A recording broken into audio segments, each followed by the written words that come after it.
of tennis, where we've got this one coming from Gibby's Jones. Gibby's Jones and Lafagan win Challengers title. The 24-year-old will climb to 84th in the world when the rankings are released. The first time she has featured inside the top 100. England Jones lost in the first round at Wimbledon earlier this month, but has since won successive Challenger Tour events on the clay and is currently fourth alternator for the main draw of Newmont's US Open. She broke her Dutch opponent to lead 5-3 and then served out to take the opening set. Jones, who did not drop a set at the Palermo Ladies Open, carried that momentum into the second and broke again in the opening game before going up a double break at 4-1 and sealing the success. The Bradford-born player reached her first WTA semi-finals in 2023, but struggled to build on that run and has never been beyond the first round at the Grand Slam event.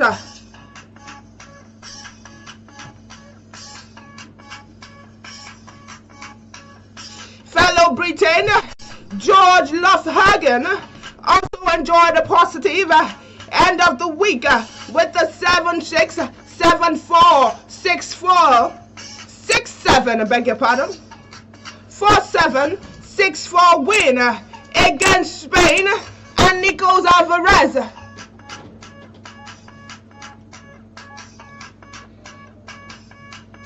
In Segovia, it is the first time Loughagen, 24, has lifted a title at the Challengers Tour events.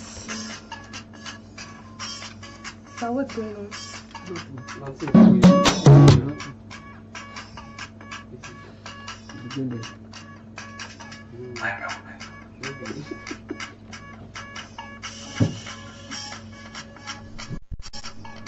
Yes, sir. And now we're heading to the world of basketball.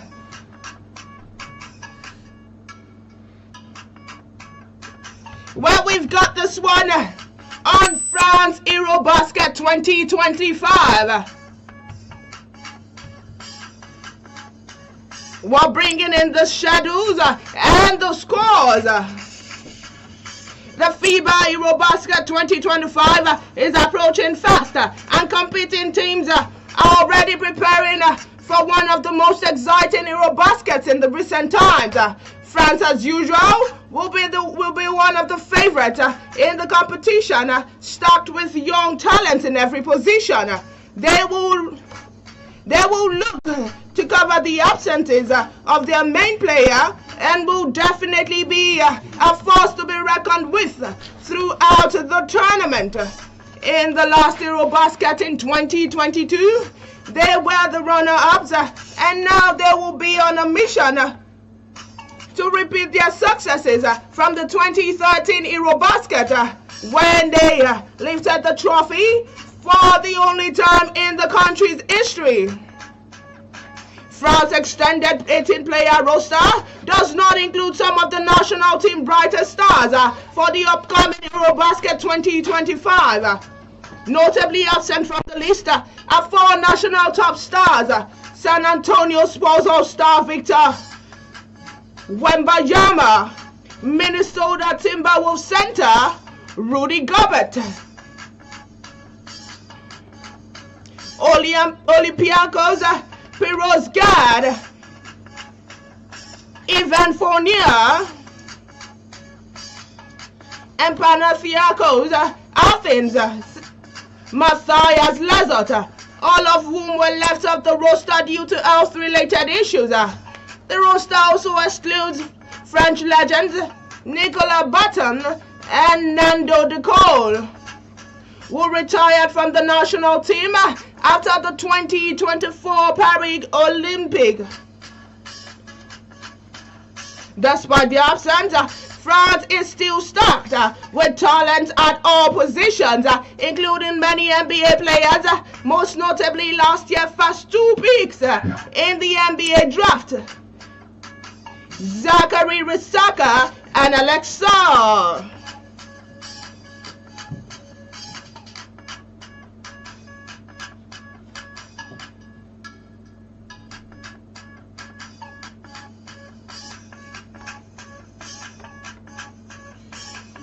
Yes, we're still in the world of basketball. We have got another inviting story. Fulton to join Timberwolves for Summer League.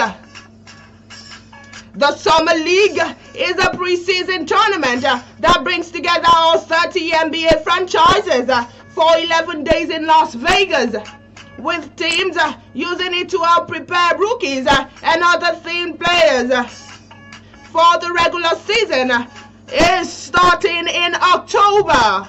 Before this week NBA draft, Fulton and workouts with the Timberwolves and Denver Nuggets. The guard played for Lafayette and Charleston Cougar at the college level.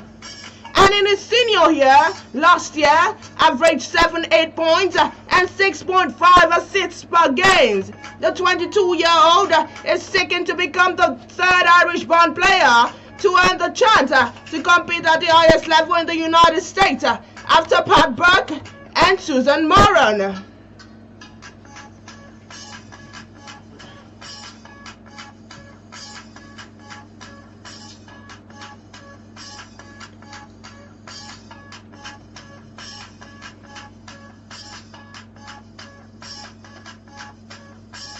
Yes, still in the world of basketball, but we've got this one coming straight from the Lakers corner.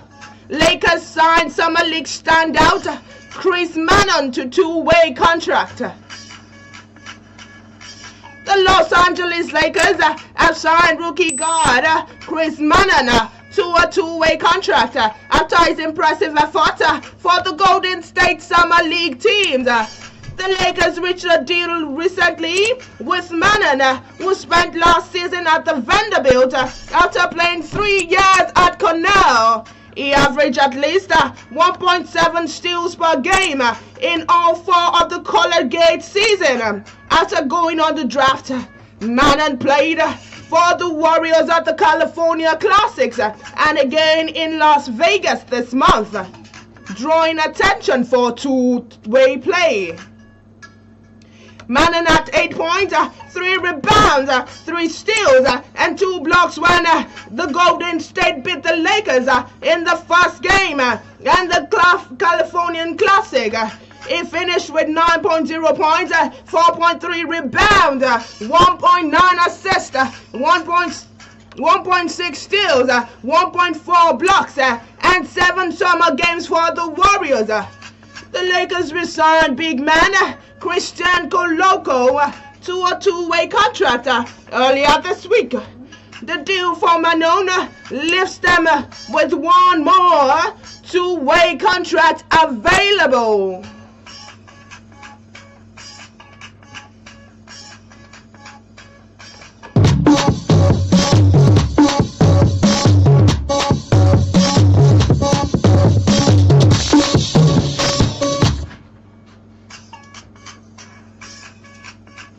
Yes, we've got this very interesting one, yeah?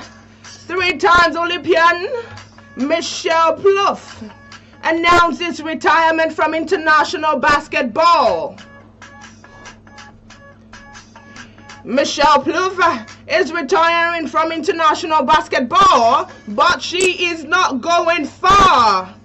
After more than a decade representing Canada across both 5-on-5 and 3-on-3. The 3-time Olympian is stepping off the court and into a new role as the 3x3 performance manager with Canadian basketball. The very program she helped build from ground up. This journey has always been more than just playing basketball, she reiterated. She lives beyond a playing career that spanned continents, generations, and formats, and yet somehow always remained rooted in the same theme, family, faith, and a fierce commitment representing Canada with integrity. From her Olympic debut in London to helping lead Canada to the 4th place finish at the Paris 2024 Olympics in the 3x3.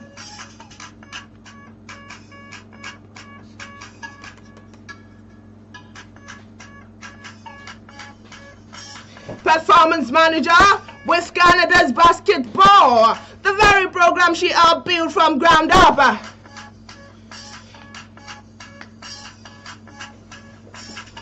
Blues national team journey began early than most. At 17, she was invited to senior team training camp at a stand-up session with Team Alberta and the junior national team.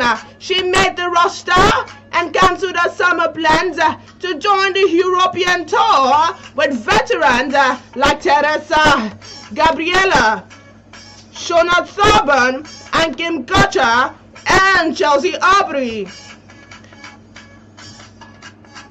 By 2012, Blue found herself on Canada Olympic roster, one of the youngest players on the team that would go on to reach the quarterfinals in London. Our twin sister, Katrina, hadn't made the final quarter, but flew in to surprise her. Plouffe went on to play professionally overseas, but in 2019, our path shifted alongside a small group of teams.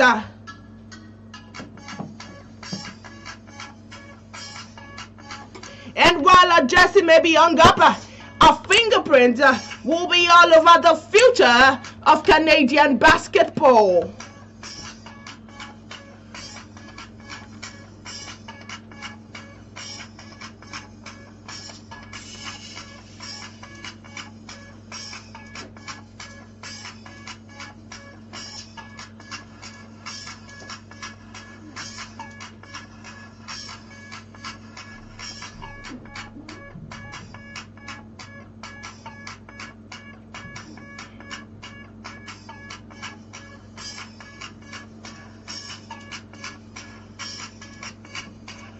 Yes, the time has come to dive into the world of soccer. And we've got this very strong story coming from Victor Osimhen. Osimhen set for Galatasaray unveiling. Osimhen set for Galatasaray unveiling. Victor Osimhen is set to arrive in Istanbul this week as Galatasaray prepare to unveil the Nigerian striker following the finalization of the €75 million transfer from Napoli. The anticipation among Galatasaray fans is coming to an end, with the club's management ready to bring the world-renowned striker to Istanbul once the paperwork is completed. According to sources, the vice president of Galatasaray is expected to travel to Italy or today or on Wednesday to complete the transfer. Kavuki, who will seal the deal for Osimhen, is likely to return to Istanbul with the Nigerian star. Galatasaray are planning a signing ceremony for Osimhen during their own match against Lazio on Saturday. Having reached an agreement with both Napoli and player representatives on all terms, the Turkish giant will pay Napoli a transfer fee of €75 million for Osimhen, with €40 million paid up front and the remaining €35 million to be paid by the end of 2026. The star striker is expected to earn an annual salary of 60 million euro with the Yellow Reds. In previous seasons, Victor Osimhen played 41 matches for Galatasaray, scoring 37 goals and providing 8 assists. Speaking, Osimhen reflected on his humble beginnings in Lagos, sharing insights about his childhood that became a trending topic.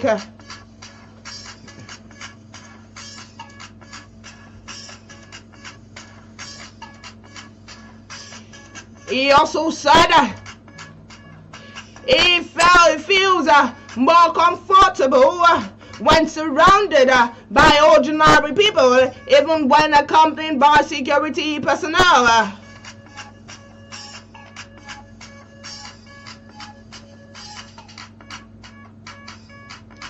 Yes, still in the world of soccer, well, we've got this one.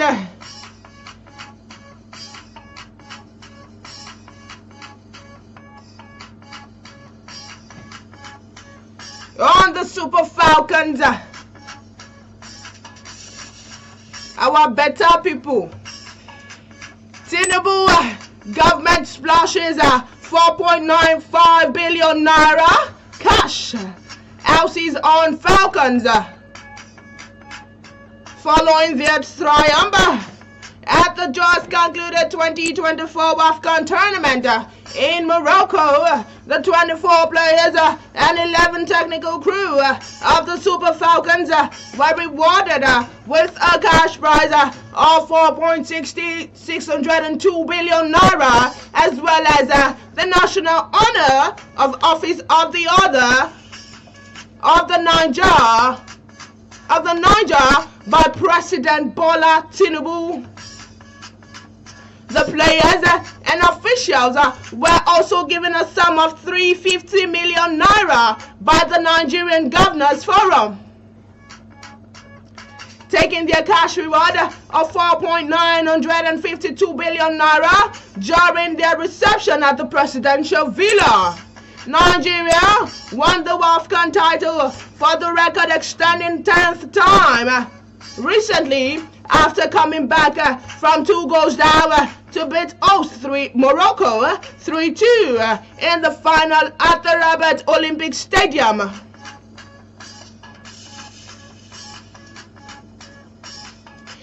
President Tinubu also promised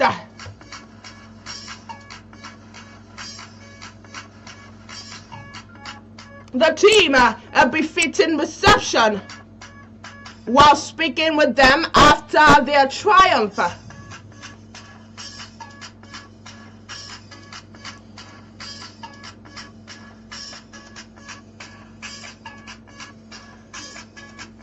Yes, let's quickly take this one. Coming from the World Cup qualifiers, Nigeria to face South Africa in Bloemfontein. World Football Governing Body, FIFA, has confirmed that South Africa's 2026 World Cup qualifiers against Nigeria will be played at the Toyota Stadium in Bloemfontein on Tuesday, September 9th, 2025. According to FIFA at qualifier, international matches Gordon Savic through the NFF. The match will kick off at 5 p.m. Nigerian time. The 46,000 capacity Toyota Stadium, formerly known as Vodacom Park and later Free State Stadium, is one of South Africa's most iconic sporting venues. Opened in 1995, it served as one of the March venues during the 2010 FIFA World Cup. This current match day, this crucial match day, 8 fixtures in Group C is expected to be pivotal in determining which nation secures Africa's sole automatic ticket to the 2026 World Cup finals in the United States, Canada, and Mexico. It comes just 3 days after Nigerian host Rwanda in Uyo on September 6th. South Africa currently tops the group with 13 points from 6 matches, while Nigeria sits in 4th place on 7 points after a disappointing run of 1 win, 4 draws, and 1 defeat. The group also features Benin, Rwanda, Zimbabwe, and Lesotho. Only the top team will qualify automatically for the World Cup, while the runner-up could get a second chance via the CAF playoffs and possibly the Interconfederation playoffs.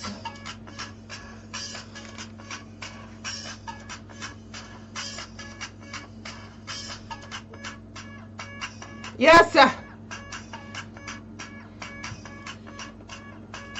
And with that,